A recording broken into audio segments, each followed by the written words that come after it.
Ayan yung bridge. Tingnan natin dito guys.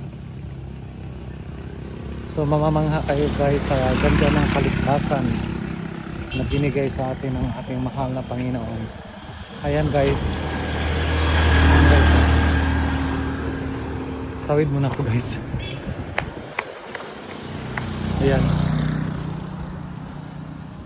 Ayan guys. Galing sa bukid yan guys. Ayan naman guys. Ayan. Papuntang dagat.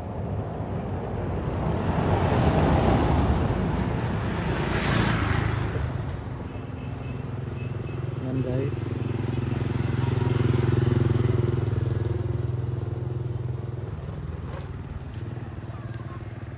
Ayan guys. Ayan po yung sasakyan ko guys.